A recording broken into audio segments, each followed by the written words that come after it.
तो हमने last class में क्या किया था, एक बार रिवाइज करें आपके साथ। लास्ट क्लास में क्या किया था, हमने सबसे पहले टैक्स क्या होता है वो डिस्कस किया था। टैक्स को हमने कंपेयर कर दिया था किसके साथ, गिफ्ट के साथ।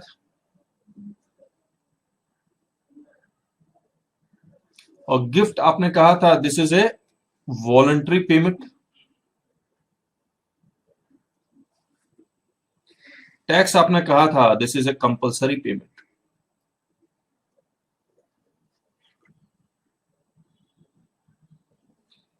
This is not a contract.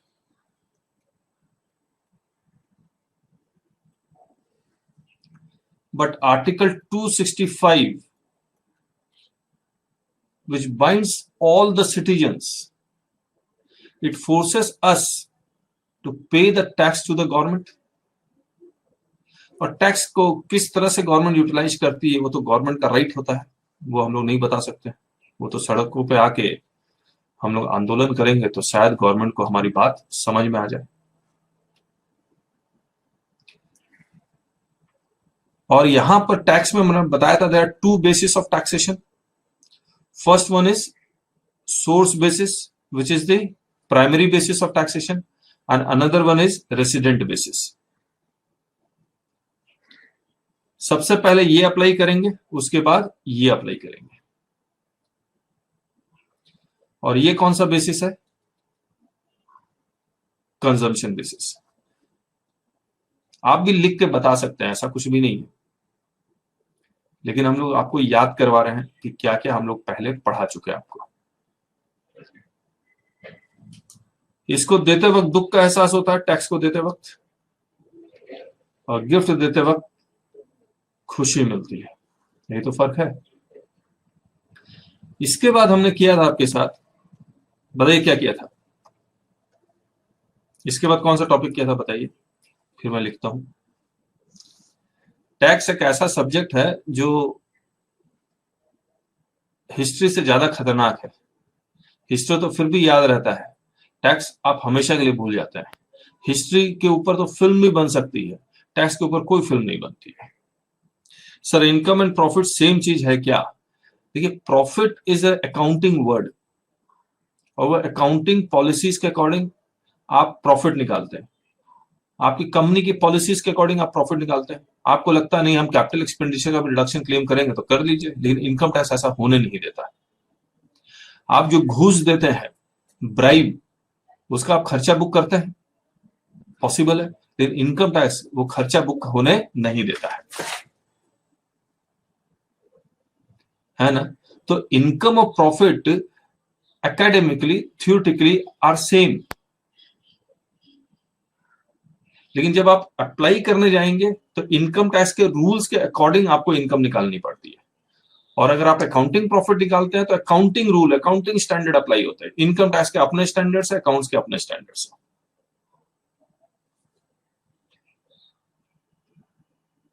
अच्छा, और एक डिफरेंस पूछा जा रहा है, इनकम टैक्स और डायरेक्ट टैक्स में क्या डिफरेंस है? सॉरी, इनकम टैक्स और डायरेक्ट टैक्स में क्या डिफरेंस है? कोई डिफरेंस नहीं है। लेकिन क्या होता है, ये एकेडमिक, अगेन एकेडमिक है। डायरेक्ट टैक्स ही इनकम है, लेकिन जब हम लोग इंटर लेवल में बात करते हैं तो वर्ड यूज कर लेते हैं इनकम टैक्स, और जब हम लोग फाइनल लेवल पहुंच जाते हैं तो हम लोग वर्ड यूज कर लेते हैं डायरेक्ट टैक्स। और पुराने जमाने में, मतलब कहने का मतलब पुराना इन द सेंस बहुत पुराना नहीं, पहले डायरेक्ट टैक्स दो हुआ करते थे, income tax and wealth tax.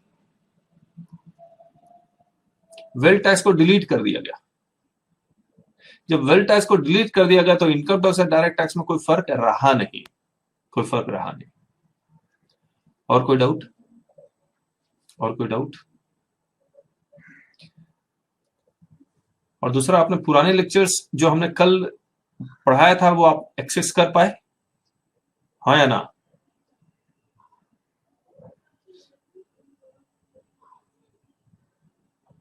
Rishabh कह रहे हैं हाँ। बाकी आपको जो वेबसाइट है, जो हमने आपको व्हाट्सएप में भी शेयर किया है, taxbyKK.vijiqxt.com, वहां से आप एक्सेस कर सकते हैं। और फर्स्ट 5 क्लासेस ऑब्वियसली फ्री होगी, वो आप एक्सेस कर पाएंगे, कोई दिक्कत नहीं। ठीक है।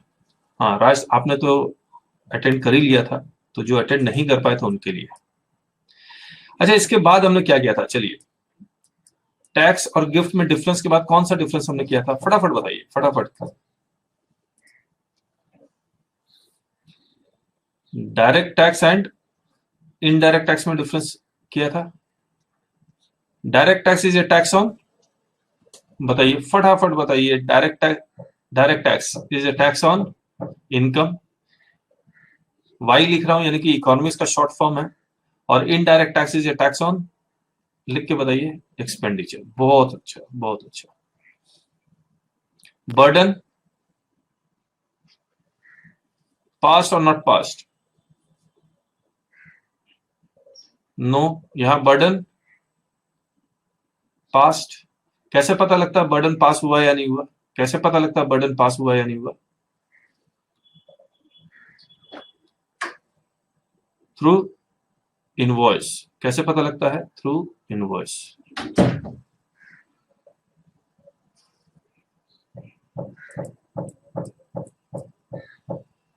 और कोई डिफरेंस बताया था हमने? और कोई डिफरेंस? हम आपको दिखलाई देते हैं हमने क्या क्या पढ़ाया था आपको। देखिए,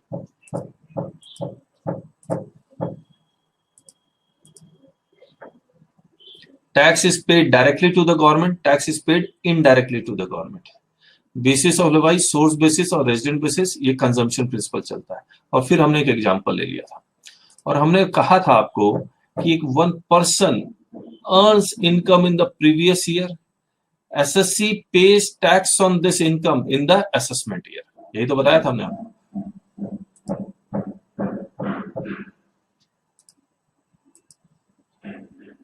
सबसे पहले लेवाई, लेवाई क्या होता है? Right to collect tax. What is levy? Right to collect tax, जो सेक्शन 4 में दिया हुआ है, charge of income tax. Income होना चाहिए, previous year, assessment year, total income और रेट्स ऑफ टैक्स। कलेक्शन तभी होगा जब लेवाई होगा, no levy no collection. But if there is a levy, collection is bound to happen unless exempted, जहां पर हमने एग्रीकल्चर इनकम का एग्जाम्पल लिया था। अगर लेवाई हो गया और कलेक्शन होना है तो आपको पैन नंबर कलेक्ट करना पड़ेगा, यानी कि पैन नंबर अप्लाई करना पड़ेगा और रिटर्न फाइल करना पड़ेगा। असेसमेंट सबसे पहले कौन करेगा? एसएससी करेगा, जिसको हम सेल्फ असेसमेंट कहेंगे। उसके बाद डिपार्टमेंट कर देगा। डिपार्टमेंट कैसे करता है उसका तरीका हमने आपको बताया था। और हमने ये भी बताया था कि अगर आप कहते हैं एग्जेम्प्टर, डिपार्टमेंट कहता है टैक्सेबल, तो टैक्सेबल हो जाएगा। आप कहते हैं एक्सपेंसेस अलाउड है, डिपार्टमेंट कहता है डिसअलाउ, तो डिसअलाउ हो जाएगा। इन सब में डिस्प्यूट होगा, जो आप यहां पर जा सकते हैं डिस्प्यूट के लिए। बेसिस ऑफ लेवाई किया था हमने, और हमने कहा था कि रेजिडेंशियल स्टेटस, आपका रेजिडेंट हो या नॉन रेजिडेंट हो कोई फर्क नहीं पड़ता, आपको इंडियन इनकम पे हर हालत में टैक्स देना पड़ेगा। सर हमारा फाइनेंस एक्ट 2020 से कोई मतलब नहीं है, यस एग्जाम पर्पज से कोई मतलब नहीं है।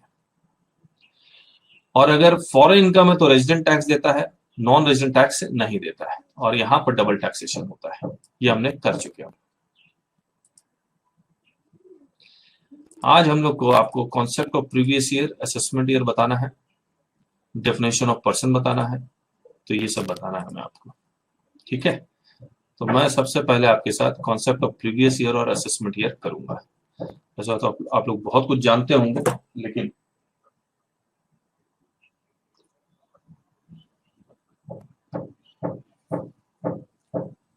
मुझे एक बार बताइए, ईयर का मतलब क्या होता है? हम लोग नया टॉपिक डिस्कस कर रहे हैं, ईयर का मतलब लिख के बताइए। आपको जवाब देना बहुत जरूरी है, नहीं तो पेन ड्राइव भी था। अच्छा, ईयर का मतलब financial period, yes 12 months. Year का मतलब 12 मंथ्स, और कुछ नहीं होता, याद रखिएगा। ईयर का मतलब 12 मंथ्स। कैलेंडर ईयर का मतलब क्या होता है? लिख के बताइए। जनवरी टू दिसंबर, बहुत बढ़िया राज, बहुत बढ़िया। फाइनेंशियल ईयर का मतलब क्या होता है? Financial year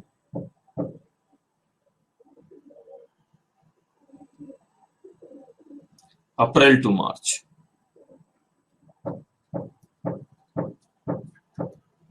April to March. मैं अकाउंट्स होली से होली रखना चाहता हूं, आपको कोई प्रॉब्लम?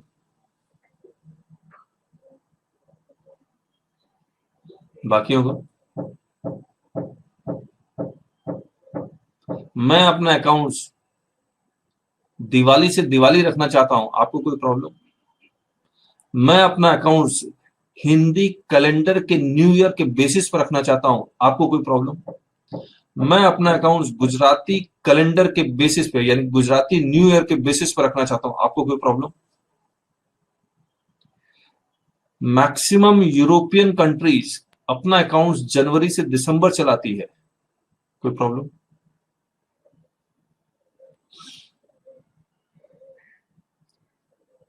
राज कह रहे हैं कि 15 महीने से ज्यादा नहीं होना चाहिए। अच्छा, कहां लिखा हुआ 15 महीने से ज्यादा नहीं होना चाहिए? मैं सोल प्रोप्राइटर हूं। कोई बात नहीं, हम लोग भी डिस्कस कर रहे हैं। मैं सोल प्रोप्राइटर हूं, मैं अकाउंट्स ही मेंटेन नहीं करता, कोई प्रॉब्लम आपको? ना मैं खर्चा लिखता हूं, ना रिसीट लिखता हूं, कुछ नहीं करता हूं, बताइए कोई problem? I am a sole proprietor. Sole proprietor मतलब मैं अकेला मालिक, अपना बिजनेस, खाता पीता मजे कर रहा हूं लाइफ में। कोई प्रॉब्लम है तो बताइए। अरे लिख के बता दो।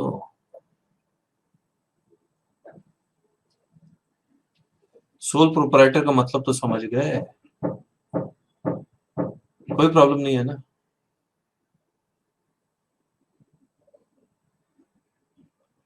तो मैं जैसे चाहूं वैसा बिजनेस कर सकता हूं, तेनू की क्या फर्क पड़ता? कोई फर्क नहीं पड़ता। लेकिन मुझे अगर इनकम टैक्स एक्ट एप्लीकेबल हो जाता है तो गवर्नमेंट कहती है ऐसा है कि अब आपकी मन मर्जी नहीं चलेगी, मन मर्जी चलाना, वो अकाउंट्स बुक अपने पास रखिए। आप हमें अकाउंट्स बुक दिखलाइए जो आपने अप्रैल टू मार्च बनाया है। आप मुझे प्रॉफिट और लॉस अकाउंट दिखलाइए जो आपने अप्रैल टू मार्च बनाया है।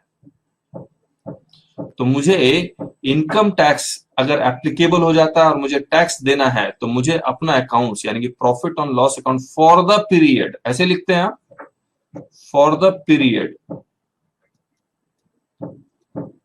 अप्रैल टू मार्च बनाना होता है।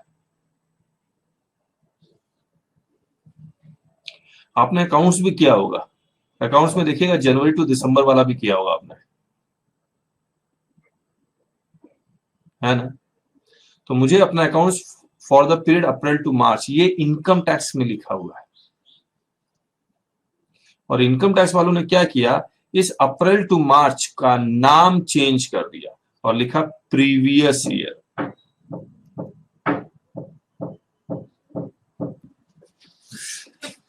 चलिए, तो मैंने क्या कहा, फाइनेंशियल ईयर का नाम चेंज करके क्या रखा, प्रीवियस ईयर। सिर्फ नाम चेंज हुआ है, सिर्फ नाम चेंज हुआ है। एक मिनट होल्ड कीजिए। तो फाइनेंशियल का नाम क्या चेंज किया, प्रीवियस ईयर। अब मैं आपसे पूछता हूं, प्रीवियस ईयर इक्वल टू, बताइए, previous year equal to financial year. Financial year शुरू कब से कब तक, फाइनेंशियल ईयर शुरू कब से कब तक,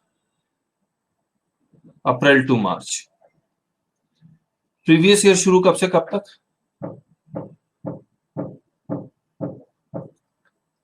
सेम अप्रैल टू मार्च। बहुत बढ़िया, बहुत बढ़िया। ठीक है, मुझे एक बात बताइए,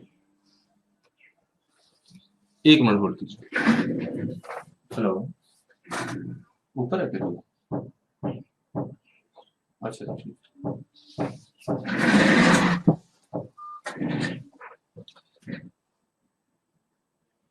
1920, 2021, 21, 22, 22, 23। मुझे एक बात बताइए, क्या ये मैंने जो भी लिखे हैं वो सारे के सारे फाइनेंशियल ईयर हैं या नहीं है? हाँ या ना, बस हाँ या ना। तो मैं financial year 1, financial year 2, financial year 3, financial year 4 कर सकता हूं, लिख सकता हूं या नहीं लिख सकता हूं, हाँ या ना? ठीक है। दूसरी बात, मैं पहले पैसा कमाऊंगा या पहले टैक्स दूंगा?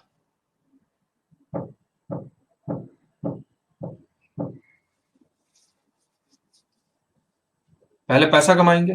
क्या मैं हर फाइनेंशियल ईयर में पैसा कमाऊंगा या नहीं कमाऊंगा? या एक फाइनेंशियल ईयर में कमाऊंगा, फिर नेक्स्ट फाइनेंशियल में जब मैं टैक्स दे दूंगा फिर मैं दूसरे फाइनेंशियल में पैसा कमाना शुरू करूंगा? मैं हर फाइनेंशियल ईयर में पैसा कमाता रहूंगा, ये यूं कमाता रहूंगा डेली बेसिस पे, डेली बेसिस पे। तो मैं हर फाइनेंशियल ईयर में पैसे भी कमा रहा हूं और हर फाइनेंशियल ईयर में टैक्स भी दे रहा हूं, हाँ या ना?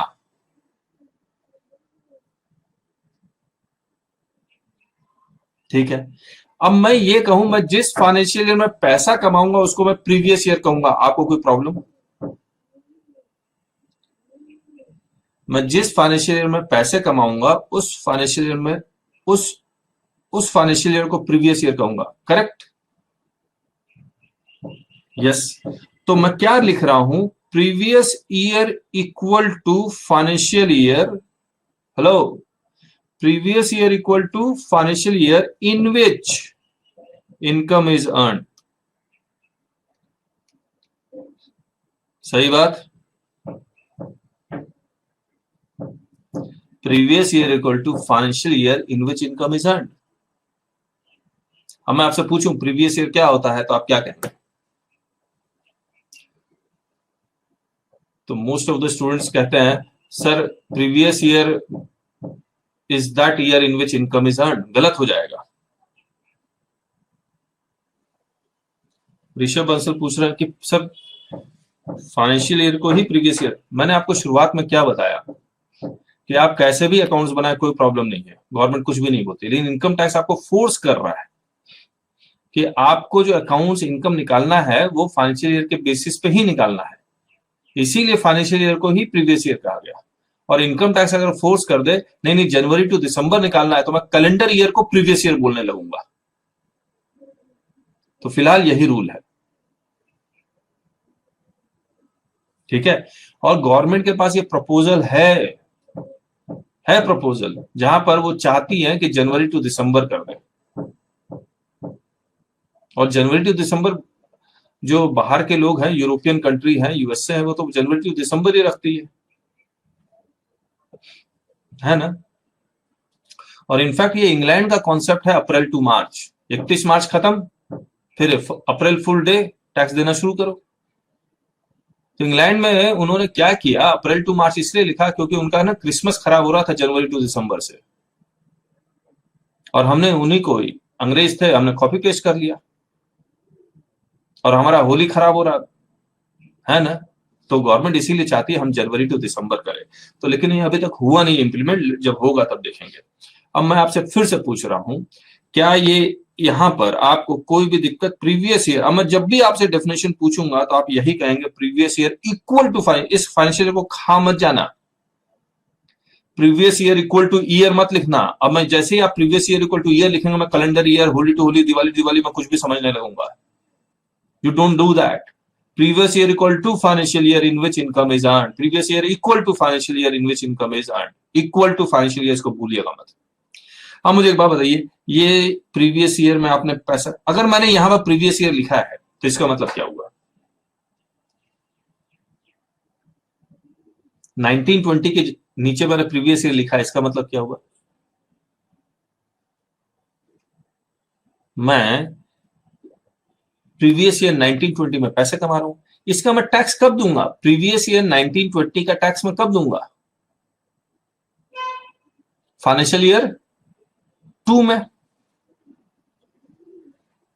फाइनेंशियल ईयर 2 में क्या मैं इसको फाइनेंशियल ईयर 2 को असेसमेंट ईयर बोल दूं?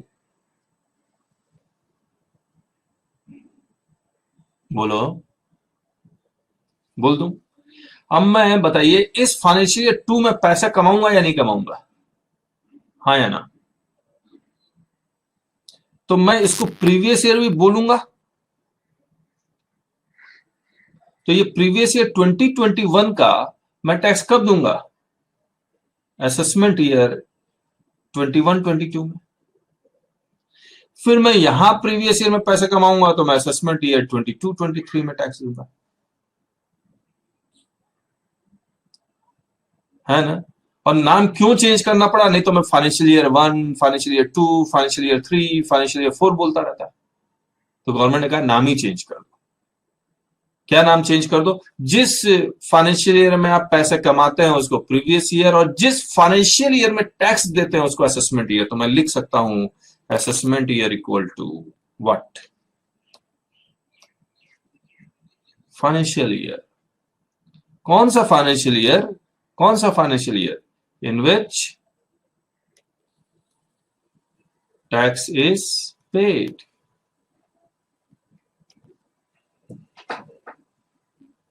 जुड़वा देखी थी आपने, जुड़वा फिल्म, सलमान खान वाली, वरुण धवन वाली। तो यहां भी फाइनेंशियल ईयर का डबल रोल है। Financial year acts both as previous year and assessment year। तो ये फाइनेंशियल ईयर है ना, दो रोल निभाता है, प्रीवियस ईयर का भी रोल निभाता है और असेसमेंट ईयर का भी रोल निभाता है। आया।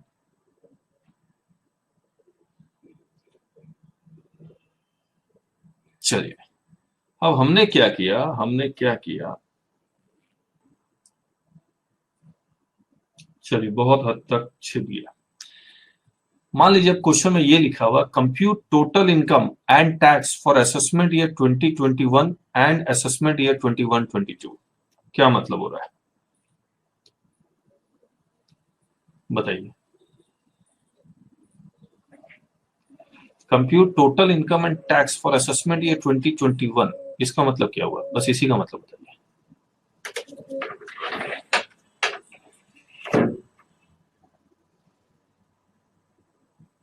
आपको वो कह रहा है प्रॉफिट एंड लॉस अकाउंट बनाइए, किस ईयर का, ये अगर असेसमेंट ईयर 2021 लिखा हुआ है इसका मतलब आपको प्रॉफिट एंड लॉस अकाउंट किस ईयर का बनाना है, प्रीवियस ईयर 1920 का।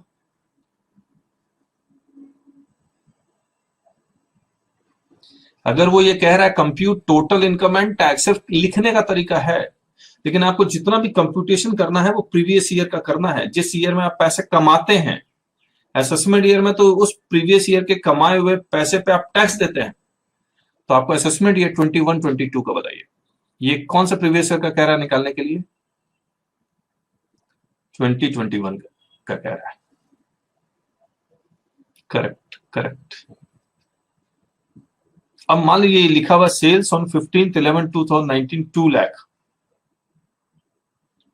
ये किस फाइनेंशियल ईयर का ट्रांजेक्शन है,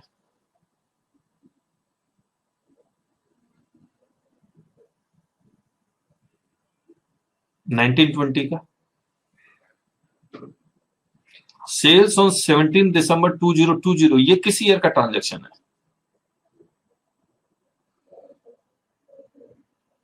एक्सपेंसेस ऑन 1 जून 2019, ये किस ईयर का ट्रांजेक्शन है।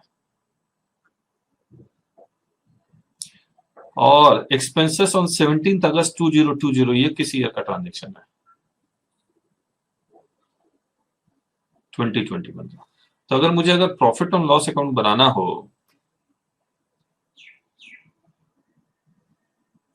तो मैं क्या बनाऊंगा, इस तरह से बना दूंगा, profit on loss account for the previous year 1920, sales हमने 2 लाख लिख लिया था, ये वाला। एक्सपेंसेस हमने 50,000 लिख लिया था, कितना आया प्रॉफिट, 1.5 लाख। तो 1920 का प्रॉफिट है 1.5 लाख और 2021 का प्रॉफिट है 2.30। इस पे मैं टैक्स कब दूंगा, प्रॉफिट ऑफ 1.5 लाख पे मैं टैक्स कब दूंगा, असेसमेंट ईयर 2021 में। रिटर्न कब फाइल कर रहा हूँ, असेसमेंट ईयर 2021 में। इसका मैं टैक्स कब दूंगा,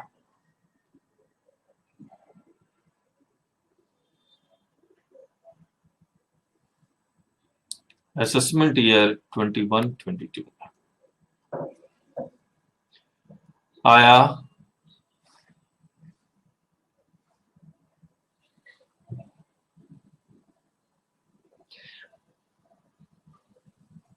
तो आपके क्वेश्चन में अगर डेट्स के साथ लिखे हो तो आप आइडेंटिफाई कर सकते हैं ना किस फाइनेंशियल ईयर का है। मगर कुछ डेट्स बताऊं तो आप बता देंगे किस फाइनेंशियल ईयर की बात कर रहा हूं मैं। मान लीजिए मैं लिखता हूं फर्स्ट, जल्दी बताना, जितनी जल्दी बताओगे उतना अच्छा। 1 जून 2018 कौन सा फाइनेंशियल ईयर? और फाइनेंशियल ईयर जब समझ में आ जाएगा तो previous year automatically financial year equal to previous year. बताइए कौन सा? 18-19। बहुत बढ़िया। कंफ्यूज बिल्कुल मत करना, बिल्कुल मत करना। 1 जनवरी 2020 बताइए। 1920। एक्सीलेंट है। 31 मार्च 2022 21-22। तो बड़ा सिंपल है, अप्रैल टू दिसंबर और January to March. Calendar year change हो जाता है। अगर अप्रैल टू दिसंबर में मान लीजिए मैंने 2020 लिखा हुआ है तो इसका मतलब 2021 हो जाएगा। अगर यहां मैंने लिखा हुआ 2023 यानी कि पीछे से स्टार्ट करना, 22-23 हो जाएगा। आया?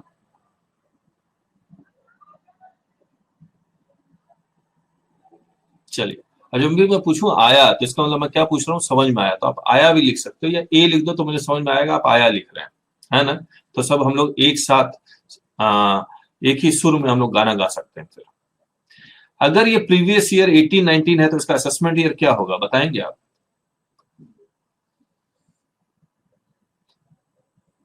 1920। इसका असेसमेंट ईयर क्या होगा?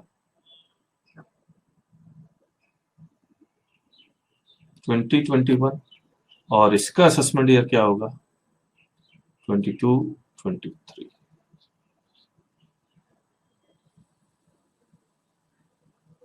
ठीक है, चलिए। तो हमने कॉन्सेप्ट ऑफ प्रीवियस ईयर और असेसमेंट ईयर कर लिया। चलिए, ये बहुत अच्छा कॉन्सेप्ट हो गया हमारा। यहां तक कोई डाउट है तो पूछिए, फिर हम लोग आगे बढ़ेंगे।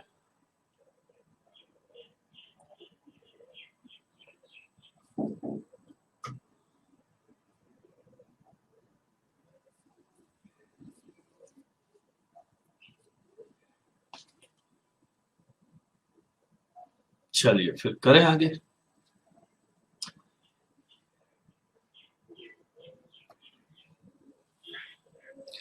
आज हम लोग कर रहे हैं अभी आपके साथ, देखिए मैं दिखलाता हूं।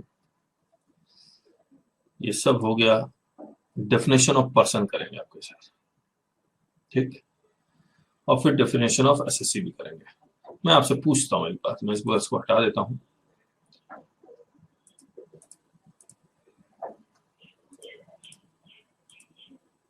पर्सन कौन? सेक्शन 2 सबसेक्शन 31 में वैसे तो डिफाइंड है पर्सन इंक्लूड्स, लेकिन मैं आपसे जानना चाहता हूं आपको क्या लगता है पर्सन कौन?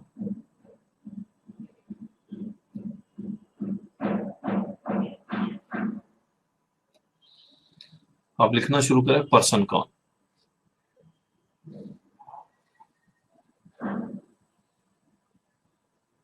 Person is person. पर्सन कौन?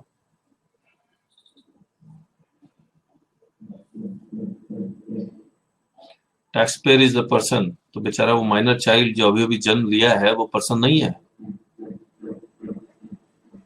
जब भी आप टैक्स पेयर कहेंगे तो he is a person, no doubt, he is a person, तभी टैक्स पेयर है। But he is assessee. तो हम लोग एसएससी का डेफिनेशन नहीं पूछ रहे हैं, पहले पर्सन हो उसके बाद एसएससी में जाएंगे, है ना। तो पर्सन इंक्लूड्स इंडिविजुअल।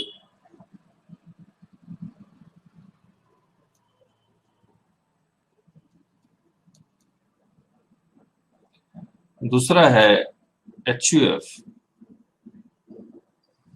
एचयूएफ का फुल फॉर्म लिखिए।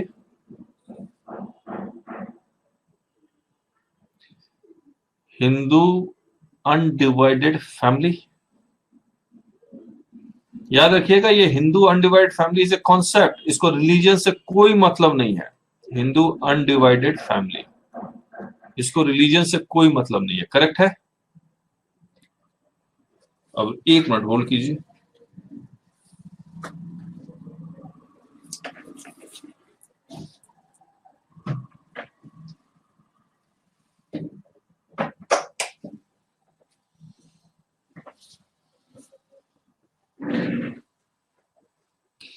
अच्छा एक बात बताइए, minor child is a person or not?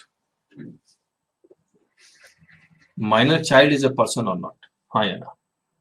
Yes, a new born baby is a person.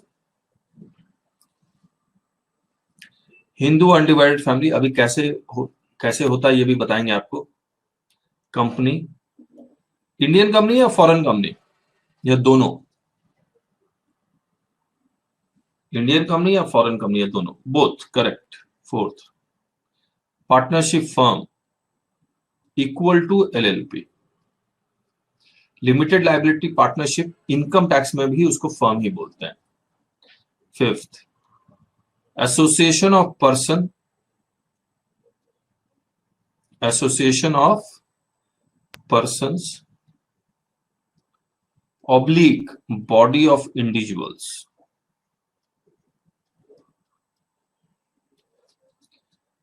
मान लीजिए X limited and Y limited का एक जॉइंट वेंचर हुआ, ये एओपी है या बीओआई है? एओपी है या बीओआई है? बताइए, लिख के बताइए।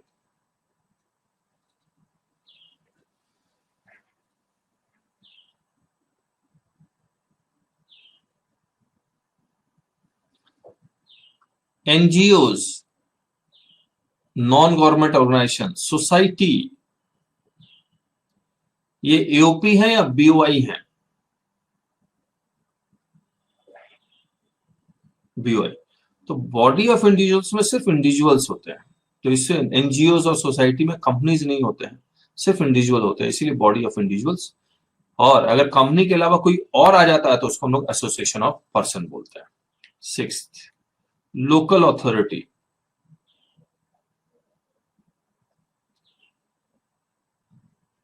Seventh, any other artificial juridical person.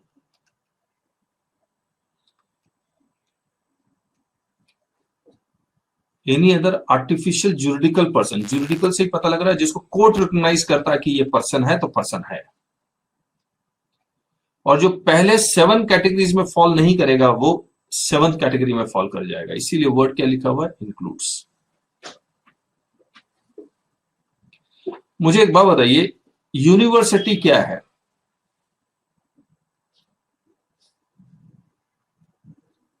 Individual, HUF, company, firm, AOP, BOI, local authority या any other artificial juridical person? University क्या है, कहां फॉल करेगा? बताइए। University body of individuals, artificial में फॉल करेगा ना, बॉडी ऑफ इंडिविजुअल कैसे हो जाएंगे इसमें? ये तो एकदम अलग ही सिस्टम है इसका।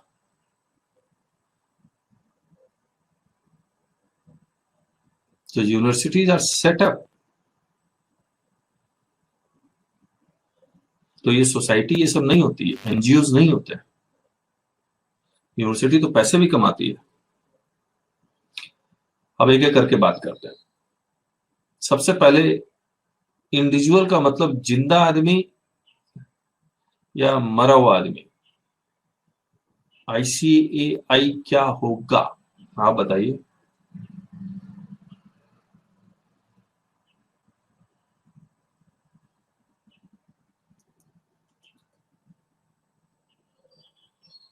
आर्टिफिशियल में जाना चाहिए, ये एक्ट ऑफ पार्लियामेंट्स द्वारा है, institute of chartered accountant of India. They are set up by act of parliament. They are not company. They are not firm, LLP, association of person or body of individuals. They are not local authority. Therefore, they are an artificial juridical person.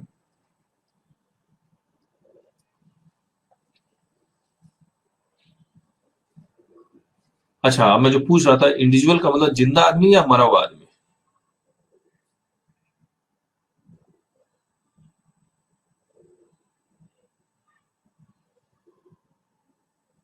Rajesh Singh मरा हुआ भी कैसे? Can be both. आप, मुझे लगता है कि कल की क्लास का इफेक्ट है आप पे। मैंने कहा मरा हुआ आदमी टैक्स तो देता है, लेकिन मरा हुआ आदमी कैसे टैक्स देता है? एसएससी देता है, रिप्रेजेंटेटिव पर्सन देता है ना? तो individual is basically a living person. मर जाए तो ऐसा नहीं है कि टैक्स छोड़ दे रहे हैं, जैसे उसी के नाम से दिया जाता है। बिल्कुल करेक्ट है ऋषभ, बिल्कुल करेक्ट है। चलिए एचयूएफ बताइए, एचयूएफ क्या होता है? हिंदू अनडिवाइडेड फैमिली क्या होता है?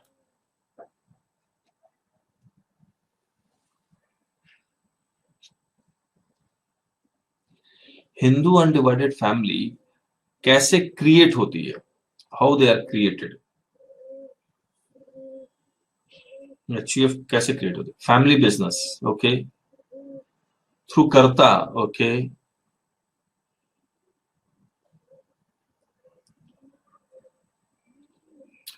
देखिए मैं आपको बताता हूं एचयूएफ की सिस्टम। जैसा आप लोग बोल रहे हैं वैसा नहीं होता है। ग्रैंडफादर, ग्रैंडमदर, इनके दो बेटे, सन 1, सन 2, इनके भी दो बेटे, सन 1, सन 2, इनकी एक बेटी, डॉटर 1। ये सारे लोग अपना अपना काम करते हैं। ये इनके पास प्रॉपर्टी है 5 करोड़ रुपए की।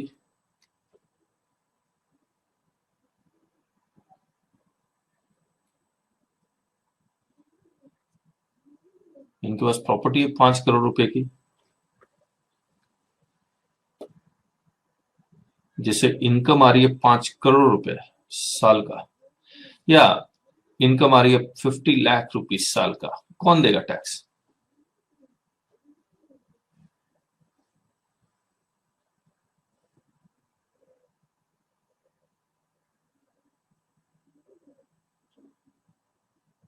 एचयूएफ कहां नजर आ रहा है? ये तो ग्रैंडफादर जिंदा है, ग्रैंडमदर जिंदा है, तो एज ए इंडिविजुअल टैक्स देंगे या एचयूएफ टैक्स देंगे? आपके दादाजी दादी पैसे कमा रहे हैं तो क्या कर्ता के रूप में टैक्स देते हैं, या उनका इंडिविजुअल रिटर्न जाता है? बताइए।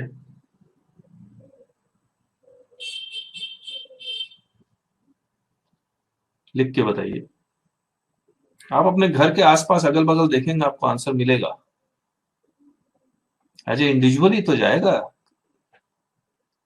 एचयूएफ कहां नजर आ रहा है? बिल्कुल नहीं। ये इनका बेटा, ये नौकरी करता है और इनको सैलरी मिलती है 20 लाख रुपया साल का।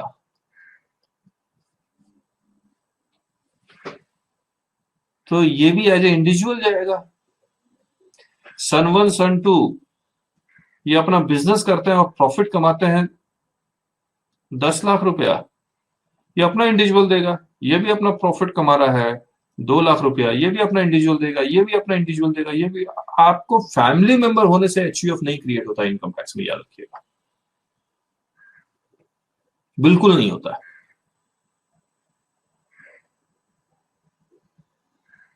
तो एचयूएफ क्रिएट कैसे होता है? एचयूएफ क्रिएट होता है किसी के मरने से। बिना मरे हुए एचयूएफ की प्रॉपर्टी क्रिएट नहीं होती है। इसको हम लोग कहते हैं को पार्सनरी प्रॉपर्टी। को पार्सनरी, लिखू, को पार्सनरी प्रॉपर्टी कहते हैं इसको।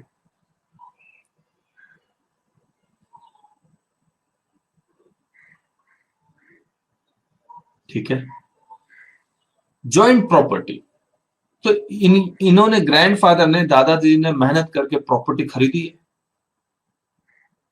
तो इनकी तो इंडिविजुअल प्रॉपर्टी हुई है, जॉइंट प्रॉपर्टी तो नहीं है। लेकिन हाँ, ग्रैंडफादर ग्रैंडमदर की डेथ हो जाए, बताइए अब इस प्रॉपर्टी पे हक किसका है?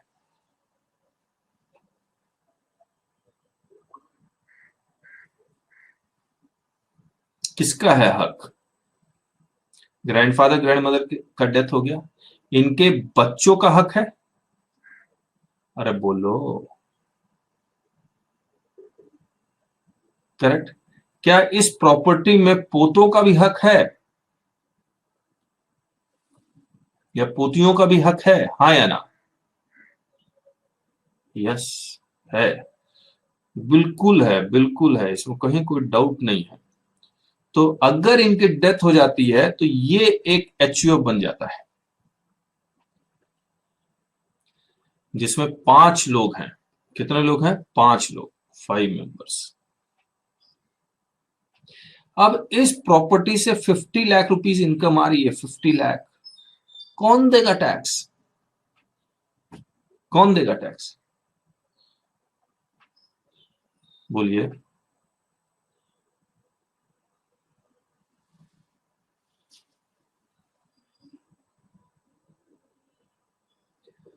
Property manager, earning member family का? नहीं नहीं, ये प्रॉपर्टी तो कमा ही रही है टैक्स। इसका एक अलग बैंक अकाउंट खुल जाएगा एचयूएफ का। HUF is a different legal entity, तो एचयूएफ के नाम से बैंक अकाउंट खुल जाएगा। ये 50 लाख यहां जमा करवाते रहे। इस प्रॉपर्टी के ऊपर टैक्स कौन देगा? अब ये तो एचयूएफ बन गया ना, 5 मेंबर का एचयूएफ बन गया। इसका जो सीनियर मेंबर होगा, इसका जो सीनियर मेंबर होगा वो टैक्स दे देगा। क्लियर है? तो जो करता है वो टैक्स दे देगा।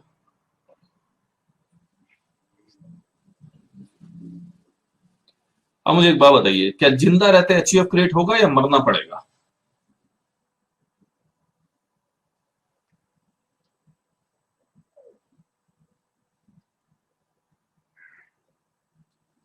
क्या जिंदा रहते एचयूएफ क्रिएट हो सकता है? नहीं, मरना पड़ेगा। मरने के बाद ही एचयूएफ क्रिएट होता है। अगर जिंदा है दादा दादी तो अपने इंडिविजुअल इनकम पे टैक्स दे रहे होंगे, इसलिए मरना जरूरी है। अरे आया।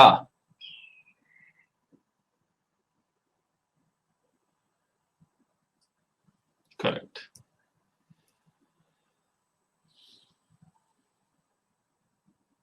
मान लीजिए ये लोग सारे लोग मिलकर कहते हैं प्रॉपर्टी का पार्टीशन कर देते हैं।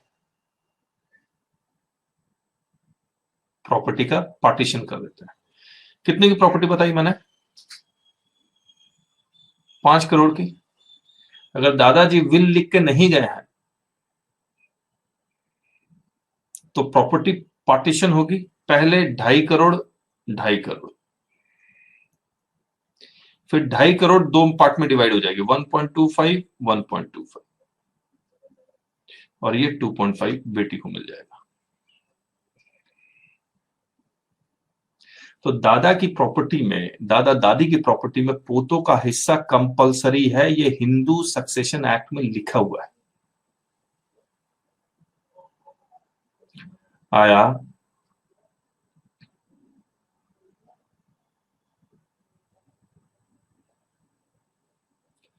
और कुछ मूवी देखेंगे तो आपको पता भी लग जाएगा।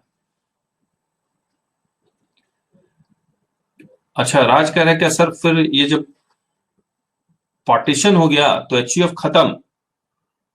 एचयूएफ खत्म, और इस पार्टीशन के ऊपर दोबारा टैक्स देने की जरूरत नहीं है। हम लोग, एक सेक्शन है कैपिटल गेन का, section 47, this is not treated as transfer. आया? चलिए चलिए, कंपनी का मतलब हम लोग कर ही चुके हैं आपके साथ। कंपनी का मतलब पता ही आपको, कंपनीज एक्ट में जो रजिस्ट्रेशन करवाएंगे। Repeat, okay. मैंने ये कहा कि अगर पार्टीशन हो चुका तो एचयूएफ खत्म हो जाता है। एचयूएफ खत्म हो जाता है। और एचयूएफ जब अपने ही मेंबर्स को कोई प्रॉपर्टी ट्रांसफर करता है ऑन द पार्टीशन, तो सेक्शन 47 लग जाता है, और इसको ट्रांसफर नहीं मानते हैं, इसलिए कैपिटल गेन अराइज नहीं होता है।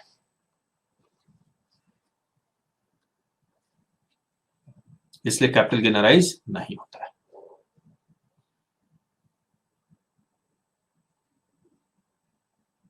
ठीक है? तो हमने इंडिविजुअल कर लिया, एचयूएफ कर लिया, कंपनी आपको पता ही है जो कंपनीज एक्ट में इनकॉर्पोरेटेड होती है, और foreign companies also treated as a company.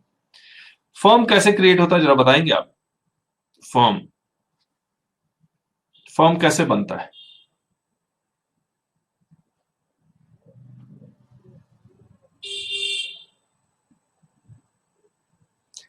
Individual तो भगवान जी पैदा कर देते हैं, एचयूएफ मरने के बाद बनता है। Company, companies act 1950, companies act 2013 में इनकॉर्पोरेट करवाते हैं। फर्म कैसे बनता है? By agreement. यस, एक पेपर का लीजिए, स्टाम्प पेपर, उस पर पार्टनर साइन कर दें, और उसमें लिख दे this is a partnership deed, heading partnership deed, firm बन गया। एलएलपी का अलग प्रोसीजर है, एलएलपी एक्ट ही पास है।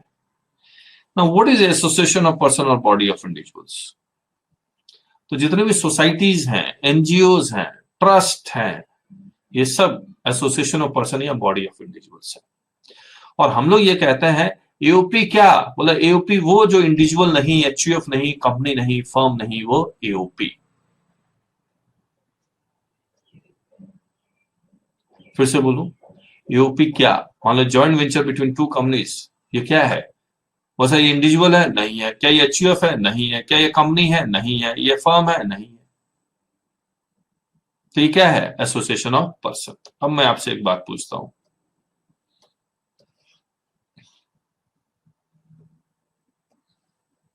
बड़े बड़े प्रोजेक्ट्स जो होते हैं रियल एस्टेट के या इंफ्रास्ट्रक्चर के, तो गवर्नमेंट ने टेंडर निकाला और बोला जिसका नेटवर्थ 500 करोड़ है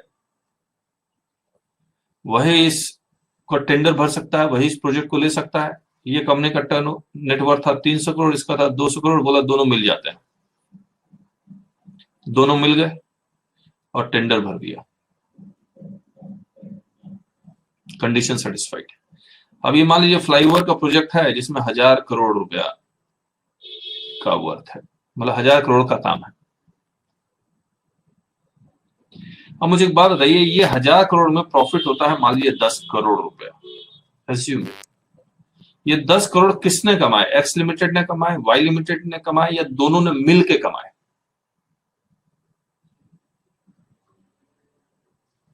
दोनों ने मिल के कमाए। तो टैक्स कौन देगा? ये दोनों 5 करोड़ ये पे ये दे देगा, 5 करोड़ पे ये देगा, या दोनों मिलकर 10 करोड़ पे देंगे?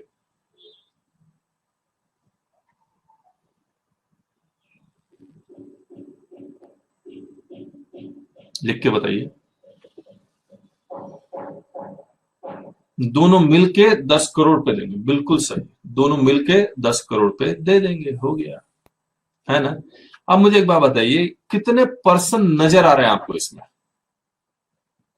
कितने पर्सन नजर आ रहे हैं?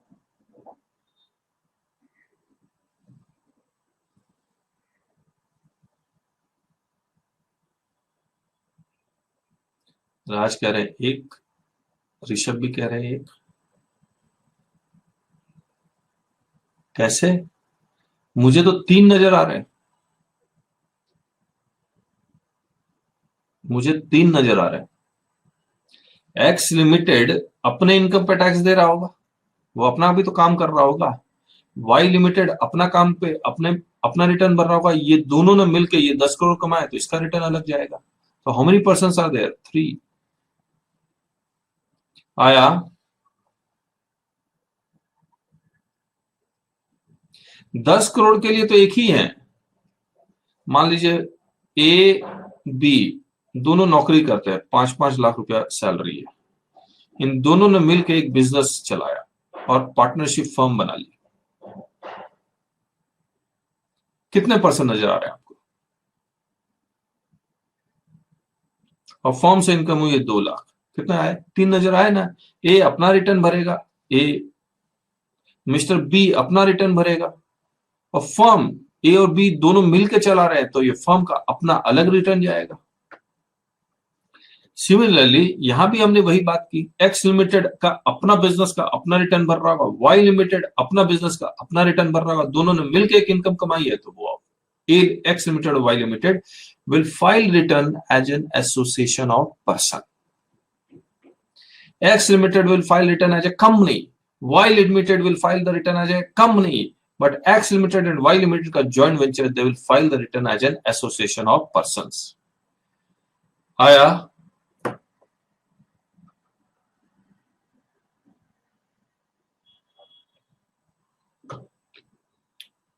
बहुत बढ़िया। और ये सारी बातें, ये जो किताब है इसमें सब लिखा हुआ है। तो अभी जो हम लोग चैप्टर कर रहे हैं वो ये कर रहे हैं, basic concepts.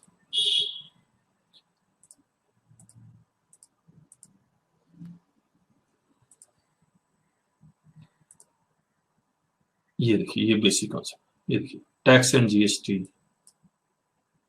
Types of tax and difference between direct tax indirect tax, ये हमने सब किया था या नहीं किया था आपके साथ? ये देखो, डिस्प्यूट होता है तो क्या होता है, लेवाई, collection and assessment.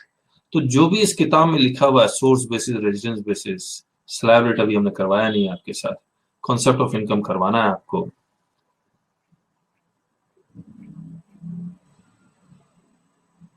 Concept of year में करवा चुका आपको, पर्सन में करवा रहा हूं आपको, ठीक है। तो किताब में एक एक चीज लिखी हुई है।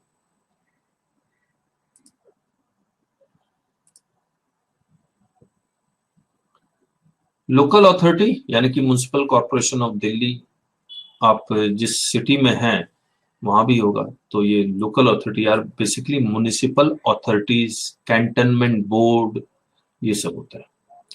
लोकल अथॉरिटी यानी कि म्युनिसिपल अथॉरिटी पैसा कैसे कमाती है, बताइए, लिख के बताइए, म्युनिसिपल अथॉरिटी पैसा कैसे कमाती है?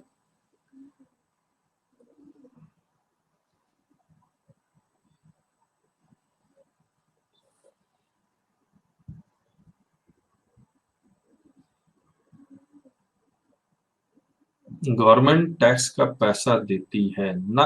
ना, गवर्नमेंट टैक्स का पैसा देती है तो ग्रांट हो गया। ग्रांट के ऊपर टैक्स थोड़ी लगता है। आपको पापा आपको पैसे देते हैं, पेरेंट्स आपको पैसे देते हैं, तो क्या उसके ऊपर ऋषभ आप टैक्स देते हैं? ग्रांट है, गिफ्ट है।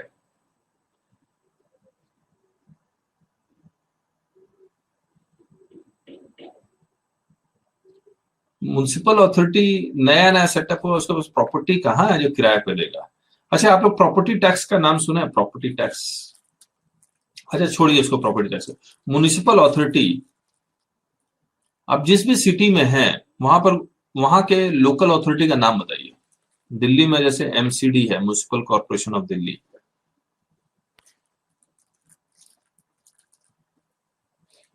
ये म्युनिसिपल अथॉरिटी का काम क्या रहता है? शहर को साफ सुथरा रखना। अब दिल्ली में अरविंद केजरीवाल जी से पूछिएगा, हमारा काम क्या है? साफ सुथरा रखना, उससे ज्यादा काम तो है नहीं। तो ये प्रॉपर्टी के ऊपर टैक्स लगाते हैं, प्रॉपर्टी के ऊपर टैक्स लगाते हैं,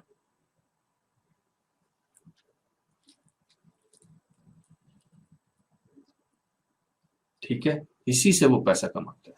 ये स्टाम्प ड्यूटी नहीं है। स्टाम्प ड्यूटी देखिए, एक होता है स्टेट गवर्नमेंट, स्टेट गवर्नमेंट भी पैसा कमाती है स्टाम्प ड्यूटी से। स्टेट गवर्नमेंट से एकदम इंडिपेंडेंट लोकल अथॉरिटी होता है, इनके अपने इलेक्शंस होते हैं। लोकल अथॉरिटी का बिल्कुल सेपरेट इलेक्शन होता है, याद रखिएगा। और ये इंडिपेंडेंटली पैसे भी कमाती है। म्युनिसिपल टैक्स, वही property tax is municipal tax. ये तो अपना, अगर ये कमा रही हैं तो इनको पर्सन बना दिया गया और इनसे टैक्स लिया जाएगा। मैं आपको उड़ीसा का एक कहानी बताता हूं,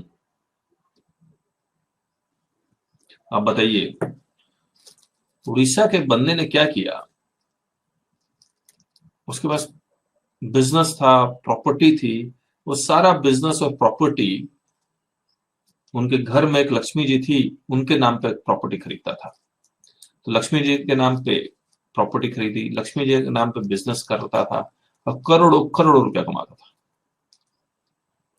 एक दिन इनकम टैक्स के की रेड पड़ गई उसकी जगह, और डिपार्टमेंट ने कहा भैया टैक्स दे दो। तो इसने कहा भैया बैठी हुई है, ले लो। तो कह रहा है लक्ष्मी जी से लो, हमारे हमने तो एक रुपया ना कमाया, सारा कौन कमा रहा है? लक्ष्मी जी कमा रही है। बताइए, क्या भगवान पर्सन है या नहीं है? तो क्या डिपार्टमेंट ने सही किया टैक्स मांग के? भगवान से इतना कुछ मांगते हो, अब भगवान को सर टैक्स भी दे दो। भगवान पर्सन है या नहीं? हाँ या ना? क्या भगवान अपने नाम पे प्रॉपर्टी खरीद सकते हैं, बेच सकते हैं? हाँ या ना? क्या गंगा नदी पर्सन है? हाँ या ना?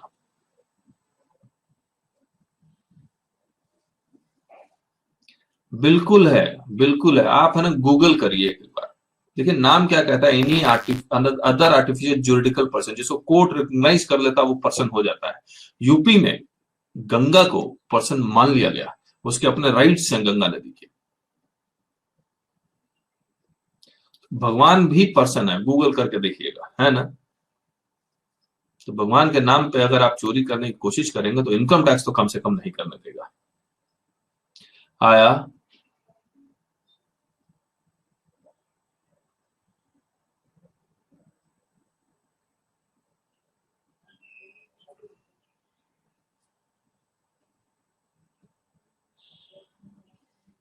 ऋषभ कह रहा है बहुत कॉम्प्लेक्स बात है ये तो।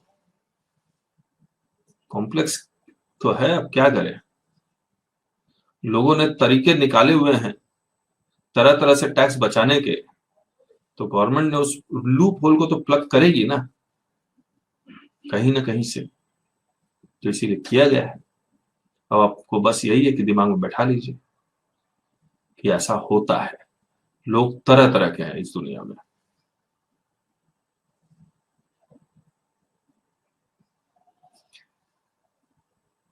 और कोई डाउट? फिर आगे करें हम लोग। तो we have completed the definition of person. कितने तरह के पर्सन है? How many types of person are there? 7। पहला कौन है? जो इसने, भगवान ने जिसको बनाया इंडिविजुअल, और हमने बाकियों को बनाया, HUF, company, firm, association of person, body of individuals, local authority and any other artificial juridical person. ठीक है? टैक्स, और जो टैक्स देता है उसी को हम एसएससी बोलेंगे। और माइनर चाइल्ड का टैक्स कौन देता है? उसके पेरेंट्स देते हैं, गार्जियन देते हैं। therefore guardian becomes the assessee. ये हमने किया भी था।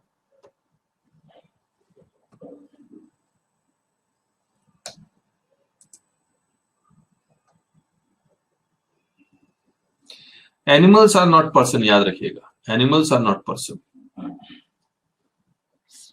SSC liable for payment of tax are person.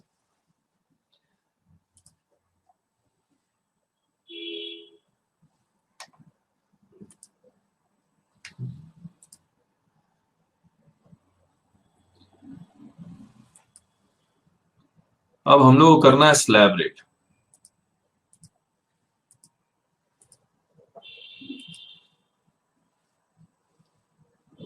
करें स्लैब रेट स्टार्ट।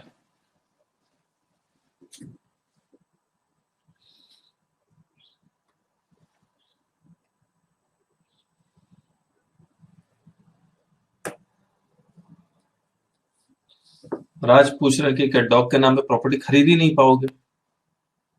आप चाह के भी नहीं खरीद पाओगे। कहाँ रजिस्ट्रेशन करवाओगे? स्टाम्प, वहां पर जाएंगे स्टाम्प ड्यूटी वैल्यू का ऑफिस में, बस सर मैं कुत्ते के नाम पे प्रॉपर्टी रजिस्ट्रेशन करवाना है, तो करेगा ही नहीं, तो ये पॉसिबल ही नहीं है। जब तक कोर्ट रिकॉग्नाइज नहीं करेगा तब तक नहीं पॉसिबल है ना? मैं कहूंगा सर मेरे पेन में के नाम पे प्रॉपर्टी रजिस्टर कर दो, प्लीज प्लीज कर दो, करेगा? नहीं करेगा ना। तो जिसको कोर्ट ने रिकॉग्नाइज कर लिया वो पर्सन है। बाकी you can fight, for the your dogs right also. Maneka Gandhi तो फाइट कर ही रही है, आप भी लाइन में लगिए। चलिए,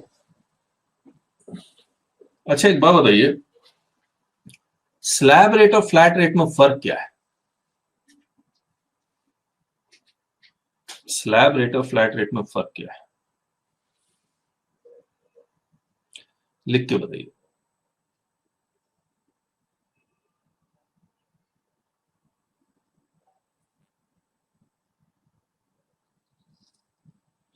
फ्लैट रेट में इनकम 2 रुपया कमाए या 2 करोड़ रुपया कमाए, आपको टैक्स देना ही पड़ता है। और स्लैब रेट में जैसे जैसे इनकम आपकी बढ़ती है, रेट ऑफ टैक्स और अमाउंट ऑफ टैक्स दोनों बढ़ता है।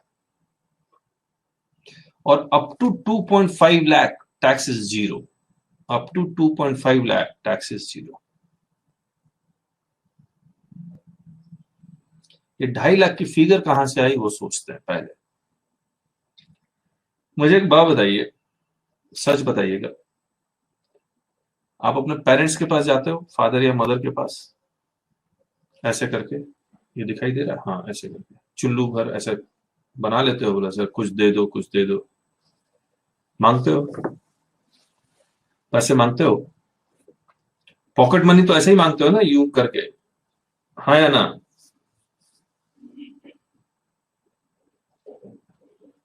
या हक से मांगते हो? दोनों हाथों से? अच्छा अच्छा, दोनों हाथों से। जितना मांगते हो उतना मिलता है या कम मिलता है, बताइए। जितना मांगते हैं उतना मिलता है या कम मिलता है? अरे बता दीजिए, वीरेंद्र, अरूप, ऋषभ।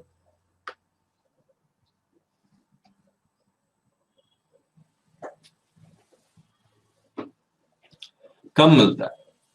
अरे बताओगे नहीं तो मैं कैसे करूंगा? दोनों हाथों से जब मांगते हो, जितना मांगते हो उतना मिलता है या कम मिलता है? अरे मेरी आवाज आ रही है या गायब हो गए तुम लोग? कहीं चाय पीने चले गए हो गए तुम लोग? मैं ही लिख देता हूं।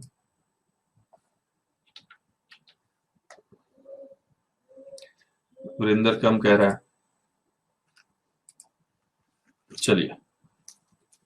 तो जितना मांगते हो उतना नहीं मिलता, कम मिलता। 100 रुपया मांगा, 10 रुपया मिला। 100 रुपये मांगे और 10 रुपये मिले, क्या करोगे अब? और आपका छोटा भाई या बहन आ गया, बोला थोड़ा सा पैसा मुझे भी दो, क्या आप शेयर कर पाओगे? क्या आप शेयर कर पाओगे? एक मिनट।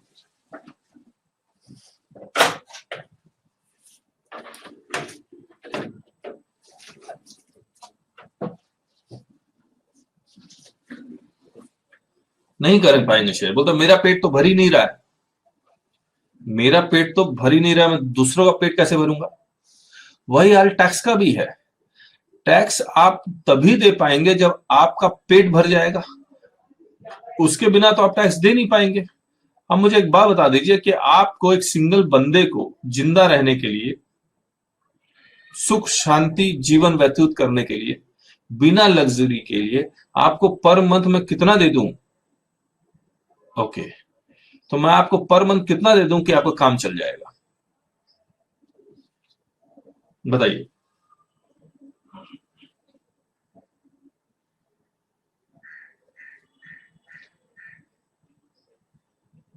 2.5 लाख पर मंथ बता दो, पर मंथ। सबका मतलब अपना अपना होगा कि मुझे है ना 2 रुपया भी हर महीने मिल जाएगा तो मैं जीवन व्यतीत कर लूंगा। कोई कहता है कि सर मुझे 2 करोड़ रुपए पर मंथ मिलेगा तो भी नहीं व्यतीत कर पाऊंगा, ये तो अपनी अपनी इच्छा के बारे में बात है। 20,000 पर मंथ, 20,000 तो आप एक एज्यूम कर लेते हैं कि 20,000 पर मंथ में काम हो जाएगा। 20,000, 20,000 टू 12 कितना होता है? 2,40,000। और what the government is saying, up to 2.5 lakh, up to 2.5 lakh don't pay any tax, up to 2.5 lakh कोई टैक्स नहीं। कैसा लग रहा है आपको, अच्छा या बुरा?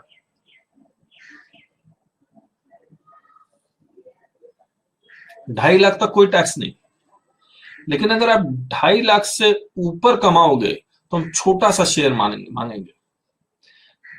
2.5 लाख से ऊपर वाली इनकम पे मांगेंगे। कितना मांगोगे सर?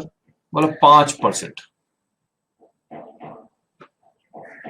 बोले सर 5% किस अमाउंट का मांगोगे? बोला 5% हम लोग मांगेंगे जो 2.5 लाख से ज्यादा है, जो 2.5 लाख से ज्यादा है।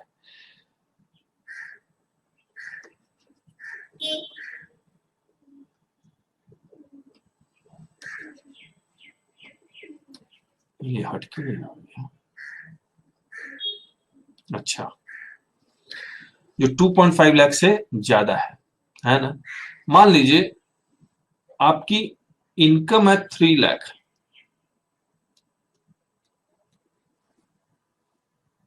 आपकी इनकम है 3 लाख। अब क्या करेंगे आप? 2.5 लाख से ज्यादा है तो 5% किस अमाउंट पे मांग रहा है?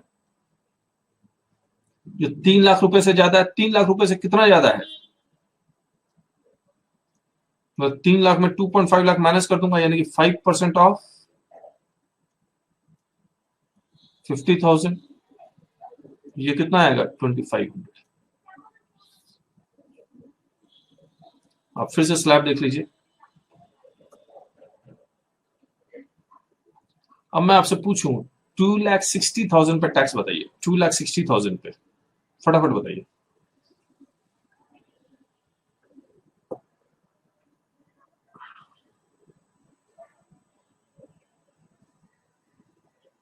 $300, बाकी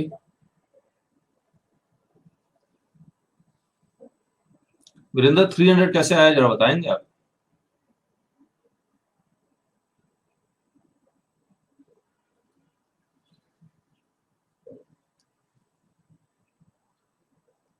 रॉन्ग एंटर्ड, ओके ओके, मुझे भी लग रहा था।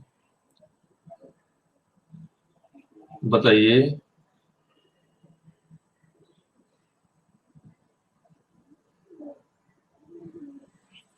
500 आएगा।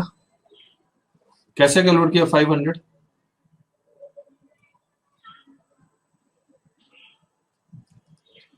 260 में क्या माइनस किया आपने? 250 बचा 10,000, उसका 5%। 3 लाख पे हमने निकाल ही लिया। 2,500, 4 लाख पे बताइए, 4 लाख पे।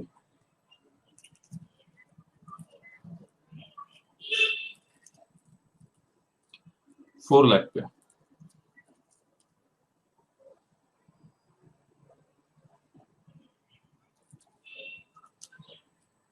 4 लाख पे टैक्स बताइए।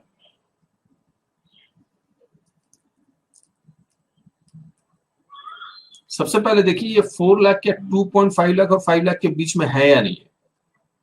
अगर है तो वो 5% के ब्रैकेट में आएगा, तो है, ऑब्वियसली है।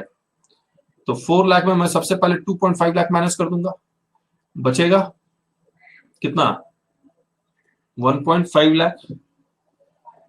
और 1.5 लाख का अगर मैं 5% निकालूंगा तो आएगा 7,500। बिल्कुल सही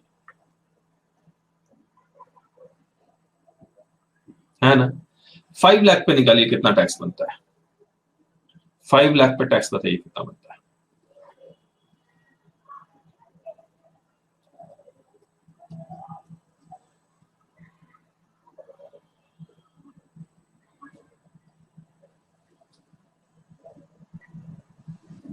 फाइव लाख पे 12,500, बिल्कुल सही।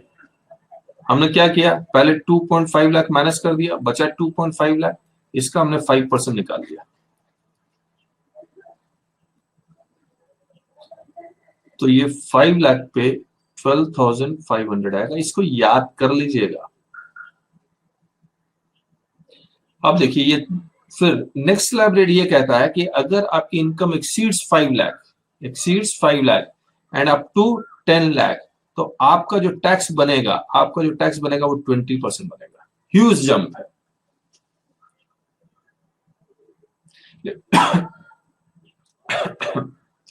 20% किस अमाउंट का? 20% किस अमाउंट का? जो 5 लाख से ऊपर है। सॉरी, इसको यहां से, हाँ,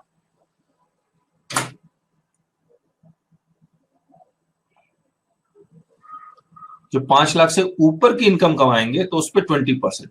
लेकिन अगर मैंने 5 लाख रुपया माइनस किया है तो 5 लाख का टैक्स प्लस करूंगा। 5 लाख तक का टैक्स कितना बनता था? 12,500, वो हमने प्लस कर दिया। अब बताइए, अगर 5 लाख और 10 लाख के बीच में है तो कितना टैक्स? 5 लाख और 10 लाख के बीच में है तो कितना टैक्स? 20% के ब्रैकेट में 20%। इनकम में से मैं 5 लाख माइनस कर रहा हूं, जो 5 लाख माइनस किया तो 5 लाख का टैक्स प्लस करूंगा, कितना? 12,500। करेक्ट है। 6 लाख पे कितना टैक्स बनेगा? 6 लाख पे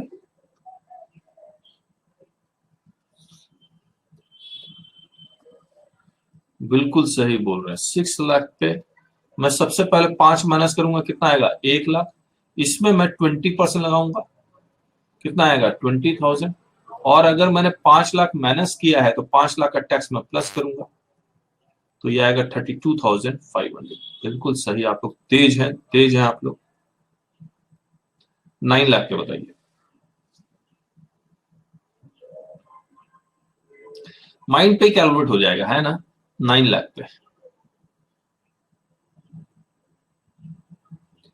92,500 कैसे कैलकुलेट करेंगे? 9 लाख सबसे पहले किस ब्रैकेट में फॉल करता है?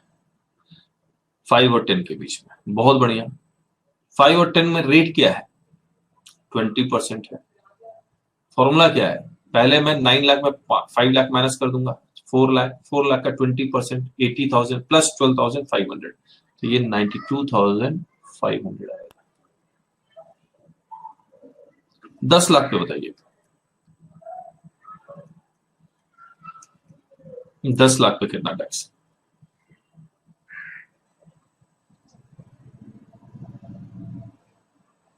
1,72,500। सही लिखा है ऋषभ। ऋषभ, सही लिखा है आपने। फिर से कैलकुलेट करो ऋषभ, फिर से कैलकुलेट करो।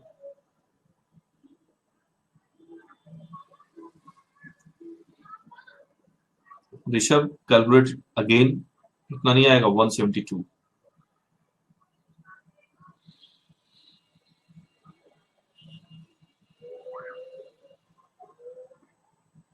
तो ये आएगा 112,500। कैसे किया? 10 लाख में सबसे पहले 5 लाख माइनस किया, 5 लाख, उसका 20% 1 लाख। 5 लाख माइनस किया तो 5 लाख का टैक्स प्लस कर दिया, 12,500। ऋषभ आया?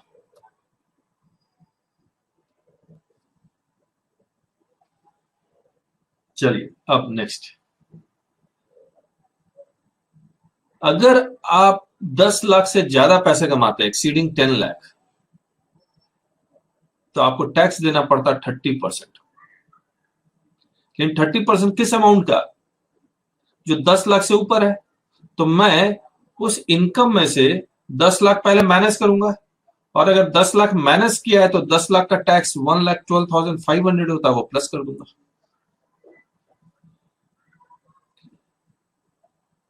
ठीक है। अब मुझे एक बात बताइए, अगर मैं 12 लाख रुपया कमा रहा हूं, 12 लाख, तो मैं सबसे पहले क्या करूंगा? क्या माइनस करूंगा? पहले 12 लाख किस ब्रैकेट में फॉल करेगा? 30% वाले में फॉल करेगा, हाँ या ना?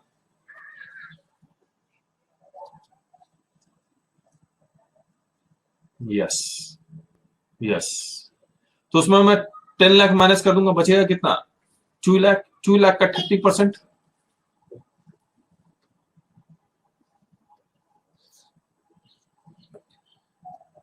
12 लाख। 10 लाख माइनस 2 लाख, इसका 30% 60,000 प्लस 1,12,500। तो यह आएगा, बिल्कुल सही कह रहे हैं, 172,500। 172,500 कहां गया, कहां गया?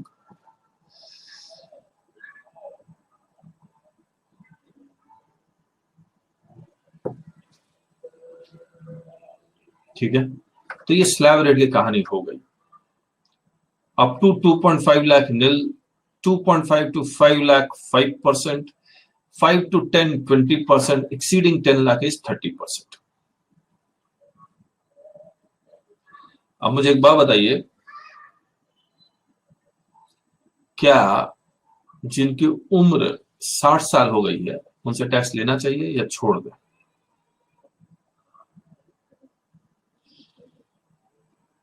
या लेना चाहिए तो कम लेना चाहिए या ज्यादा लेना चाहिए?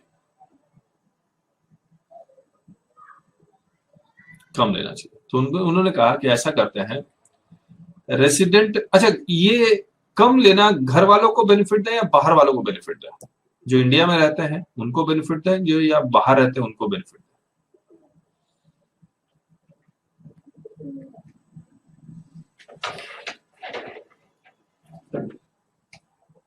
घर वालों को, इसीलिए यहां पर क्या वर्ड लिखा हुआ है, रेसिडेंट।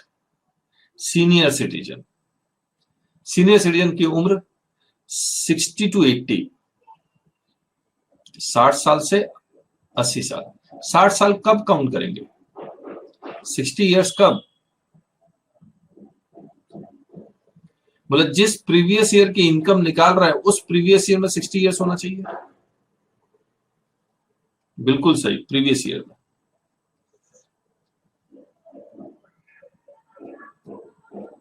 तो अगर प्रीवियस ईयर 1920 में अगर आप इनकम निकाल रहे हैं तो उनकी एज 1 अप्रैल 2019 को कम से कम कितनी होनी चाहिए, 60 इयर्स। इसमें अगर 60 माइनस करूंगा तो कितनी, क्या आएगा,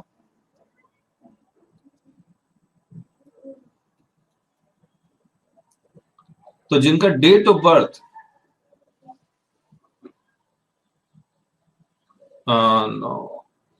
5,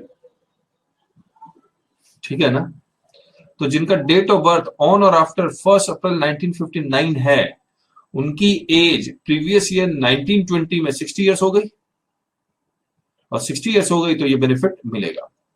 और अगर प्रीवियस ईयर 2021 में निकाल रहे हैं आप, तो जिनकी उम्र, जिनका डेट ऑफ बर्थ 1 अप्रैल 1960 या उसके बाद है, तो वो प्रीवियस ईयर 2021 में 60 इयर्स का बेनिफिट ले सकते हैं, 60 इयर्स का टैक्स कंसेशन का बेनिफिट ले सकते हैं।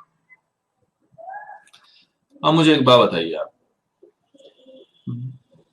नॉर्मल पर्सन का बेसिक एग्जाम्पशन कितना है, लिख के बताइए।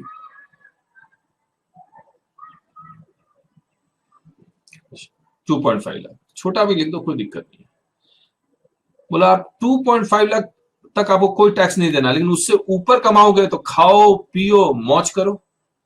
सॉरी, 2.5 लाख तक आप खाओ पियो मौज करो, क्या बोल रहा हूं, अप टू 2.5 लाख खाओ पियो मौज करो। और रेजिडेंट सीनियर सिटीजन को कहा कि बेसिक एग्जाम्पशन 3 लाख, खाओ पियो मौज करो अप टू ₹3 लाख। तो अगर मैं 3 लाख रुपया कमाता हूं तो मुझे टैक्स देना पड़ेगा। 3 लाख के बेसिस पे कितना टैक्स आया, 2500। लेकिन अगर सीनियर सिटीजन 3 लाख रुपया कमा रहा है तो उसको मेरे से 2,500 यानी कि 2,500 रुपया कम टैक्स देना पड़ेगा। एग्री और नॉट,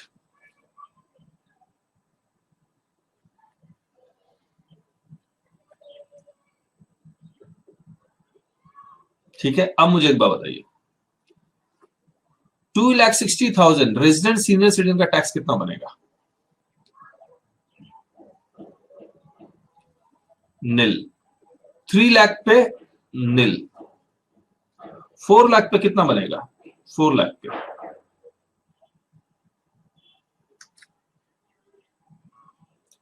4 लाख पे रेजिडेंट सीनियर सिटीजन का टैक्स कितना बनेगा, 2.5, 2,500 रुपया कम करना है बस, तो कितना बनेगा, 5,000। यहां कितना बनेगा, 30,000, यहां 90,000, यहां 1,70,000।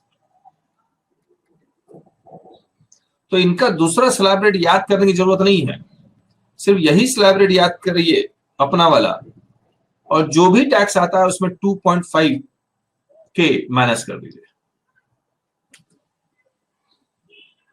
आया,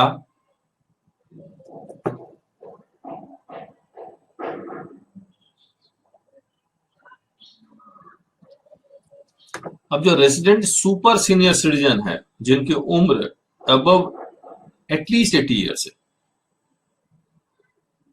नहीं sorry, 60 to 80, at least 80 years, at least 80 years है, कम से कम 80 साल। 80 साल कब,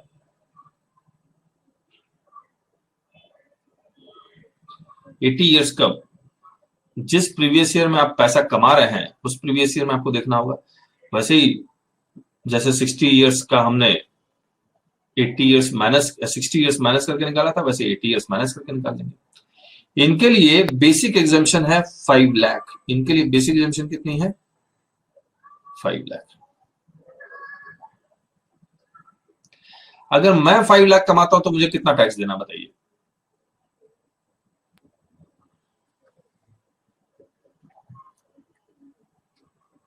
$12,500 मैं कमा रहा हूं। अगर 80 साल वाले मेरे दादाजी कमा रहे हैं तो 0। तो मेरे और दादाजी में जो टैक्स का फर्क है वो 12,500 का है। तो मैं अपना स्लैब रेट लगाऊंगा और दादाजी का टैक्स निकालने के लिए 12,500 मेरे वाले टैक्स से माइनस करने लगूंगा। हाँ या ना?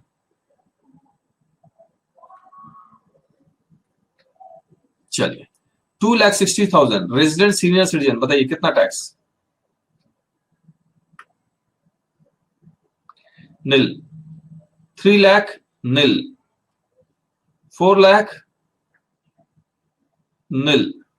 6 लाख 6 लाख।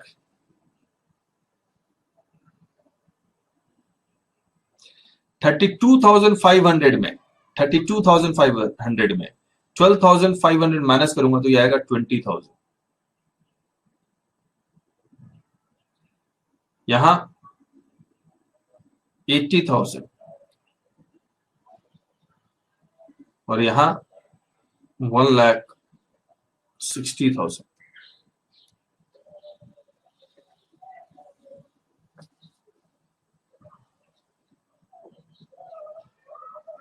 आया?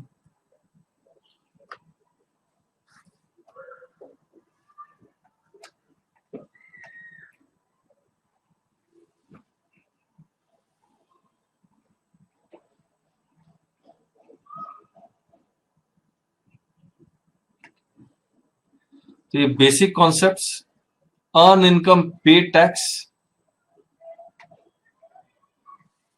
टैक्स गिफ्ट कर लिया, difference between them, direct indirect tax, direct indirect tax, Levi and collection assessment, ये भी हो गया। बेसिस ऑफ टैक्सेशन हमने कर लिया।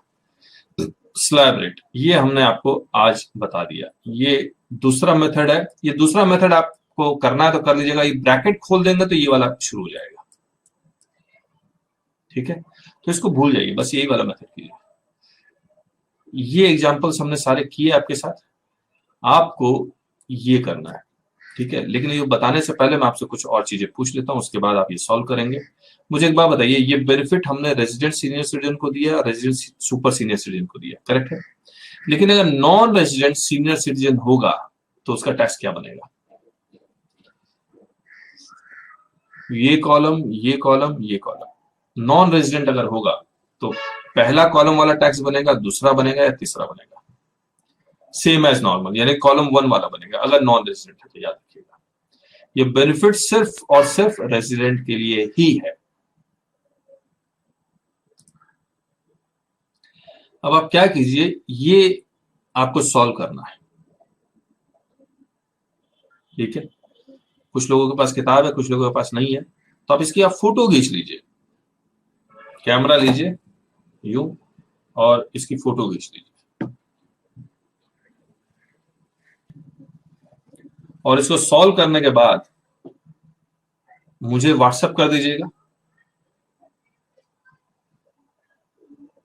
ठीक है, और फिर मैं चेक कर लूंगा। और कुछ अनाउंसमेंट भी कर देते हैं कि हम लोग ये क्लासेस, हमने कहा था कि हाँ राज, तुम्हारे पास तो बुक है भी ना, तो तुम्हें फोटो खींचने की जरूरत ही नहीं है। लेकिन जिनके पास बुक नहीं है वो फोटो खींच सकते हैं। ठीक है,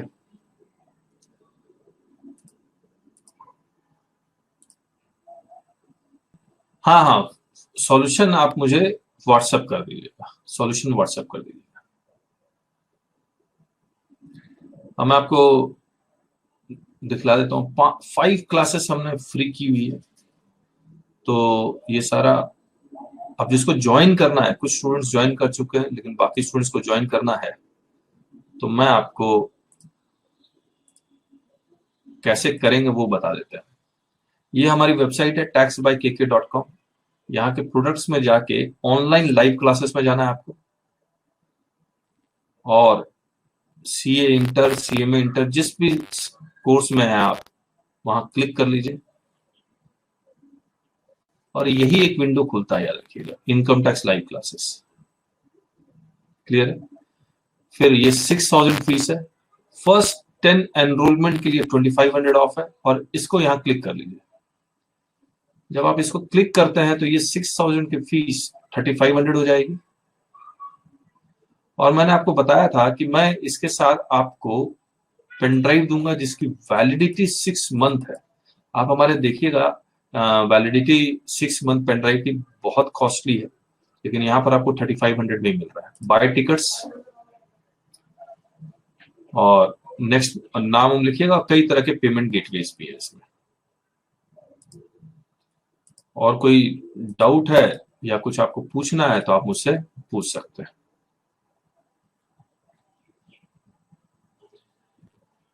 तो जल्दी से एनरोल कर लीजिए। और हम लोग क्लासेस की टाइमिंग शिफ्ट करना चाह रहे हैं 12 बजे, क्योंकि मुझे भी शाम को थोड़ी सी दिक्कत हो रही है। तो हम लोग दोपहर के 12 to 2 शिफ्ट कर देंगे, क्योंकि अब इसके ठीक बाद 8 बजे से मेरी फिर नेक्स्ट क्लास है। तो इसीलिए हम लोग 12 शिफ्ट करना चाह रहे हैं। तो इफ एवरीबडी एग्रीज तो हम लोग ये करना चाहेंगे।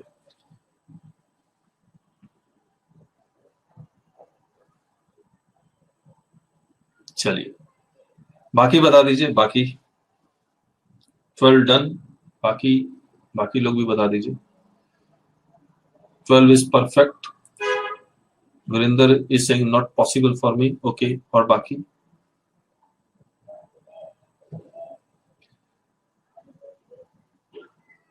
नवीन तो पेन ड्राइव ऑलरेडी खरीदी चुका है। अरूप, वीरेंद्र के पास पॉसिबल नहीं है। ठीक है, ठीक है।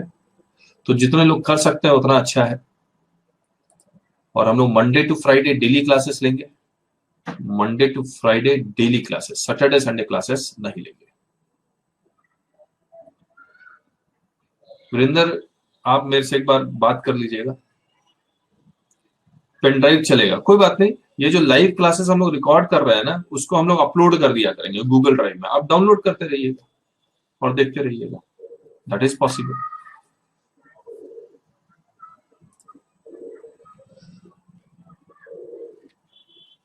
सो कल मिले आपसे। कल मिले। इसकी रिकॉर्डिंग आपको कल मिल जाएगी। सुबह सुबह आप ये रिकॉर्डिंग देख पाएंगे। और 4 to 6 होगी, लेकिन अभी शुरुआत है इसलिए हमने 5:30 बजे ही बंद कर दिया। सॉरी, 4 to 6 नहीं, 12 to 2 हुआ करेगी पूरी 2 बजे तक। तो हम लोग फिर करेंगे आपके साथ। Okay, bye bye, thank you so much. और मुझे व्हाट्सएप करके बताइएगा क्लास कैसी लगी आपको। So thank you, bye bye.